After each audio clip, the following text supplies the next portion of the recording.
For after that the utmost date assigned for his return she waited had for naught, she gan to cast in her misdoubtful mind 1,000 fears that love-sick fancies fain to find. She to a window came that opened west, towards which coast her love his way addressed.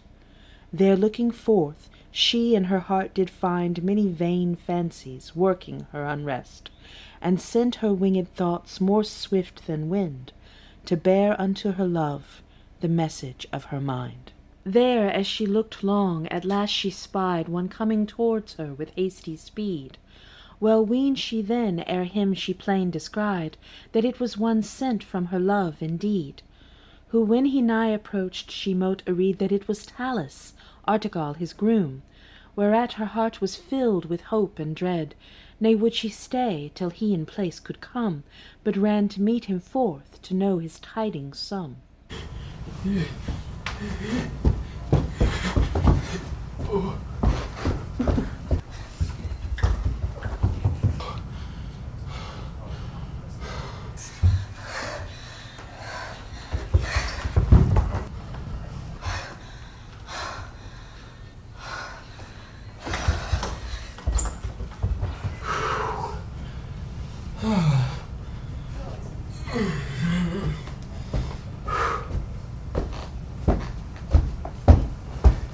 Till she again thus said, Talus, be bold, and tell whatever it be, good or bad, that from thy tongue thy heart's intent doth hold.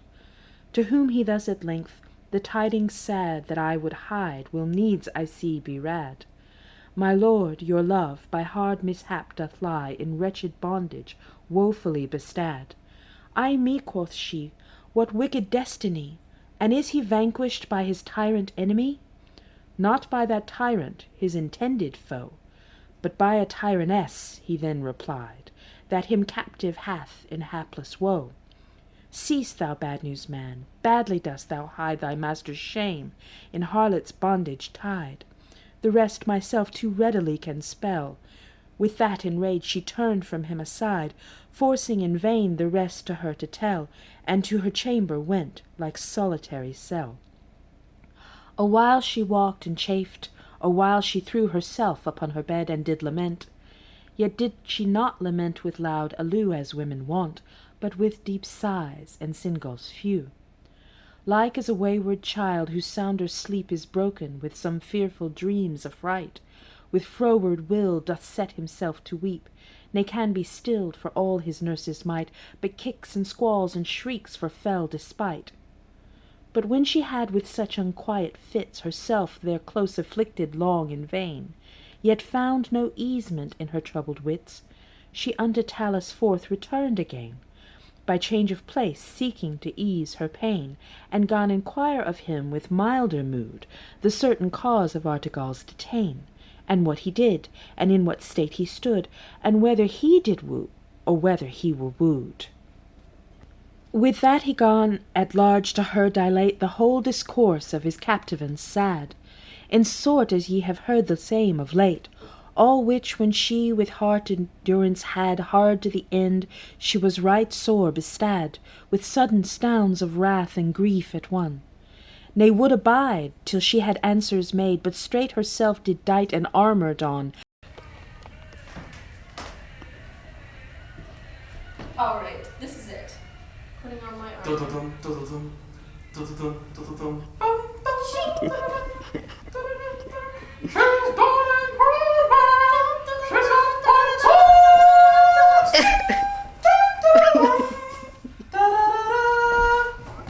Oh, I know this part of the story. Mortimer should have seen this coming. She meets another knight on her journey and spends the night in his castle. Of course, that knight guy is not to be trusted. And she goes to her room and then to sleep, and then her bed is really a trap, right? See? Yeah. I know this one.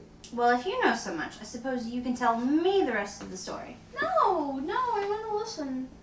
All right, then where were we? Ah, yes, we'll just skip the bed bit. The morrow next, so soon as dawning hour discovered had the light to living eye, she forth issued out of her loathed bower, with full intent to avenge that villainy on that viled man and all his family, and coming down to seek them where they would, nor sire nor sons, nor any could she spy. Each room she sought, but them all empty found. They all were fled for fear, but whether nether conned.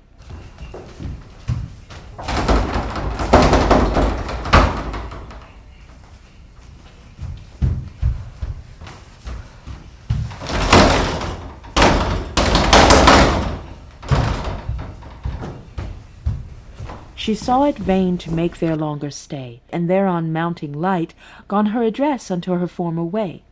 She had not rid the mountenance of a flight, but that she saw there present in her sight those two false brethren on that perilous bridge, on which Polent with Artegall did fight. Straight was the passage like a ploughed ridge, that if two met, the one mote needs fall over the ledge.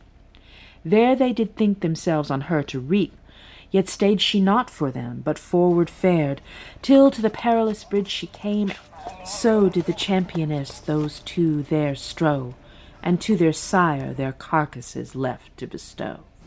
But wait, I want more of the story. She's awesome. She's like all pow pow, bam bam bam, and then but does she get to Artegall? Does the enemy knight get her? I guess you'll just have to wait for the rest of the story. But I don't wanna. Okay. Good night, Mommy. Good night. Alright, this is it. Putting on my armor. Dum dum dum dum dum dum dum dum dum.